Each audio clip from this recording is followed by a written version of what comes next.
Tamil ultimate star Ajit ఒకప్పుడు తాను ఎలాంటి సినిమాలు చేయాలి, ఎవరి స్టైల్ని ఫాలో అవ్వాలని తెగ మదన పడిపోయేవాడు. అటు రజనీకాంత్, ఇటు కమల్ హాసన్ అంటూ ఎవరిని ఫాలో అయినా వాళ్ళంతా పాత హీరోలే. ఇప్పుడు యంగ్స్టర్స్కి వాళ్ళు పాత హీరోలే. ఇప్పుడు యంగ్స్టర్స్ని అట్రాక్ట్ చేసే విధంగా ఒక కొత్త లుక్లో, ఒక కొత్త స్టైల్లో వాళ్ళ ముందుకు రావాలని ప్రయత్నించేవాడు.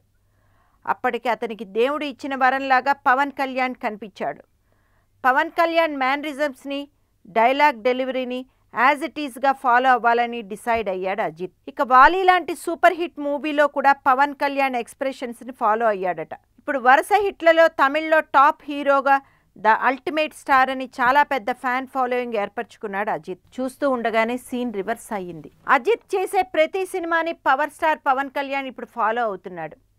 దీనికి best example Ajith super hit సినిమాలన్నీ పవన్ కళ్యాణ్ రీమేక్ చేయడమే. వీరం, వేదాళంతో పాటు మొన్న కొబ్బరికాయ కొట్టి త్రివిక్రమ్ శ్రీనివాస్ డైరెక్షన్లో రాబోతున్న సినిమా కూడా అజిత్ యాక్ట్ చేసిన సినిమానే అని ఇండస్ట్రీ వర్గాలు అంటున్నాయి. ఇంకా వీటిలో కథను తీసుకోవడమే కాదు కదా, Ajith looks, style, dialogue delivery వీటిని కూడా పవన్ కళ్యాణ్ ఫాలో అవబోతున్నాడని టాలీవుడ్లో గుసగుసలు మొదలయ్యాయి. మా పవర్ స్టార్ అజిత్ లాంటి నటుని ఫాలో అవ్వడం ఏమిటి, ఇదంతా ఒట్టి అబద్ధాలు, మా పవన్ అన్నే అందరూ ఫాలో అవుతారు, ఇది అబద్ధపు ప్రచారం అని పవర్ స్టార్ ఫ్యాన్స్ నెత్తి నోరు బాదుకుంటున్నారట.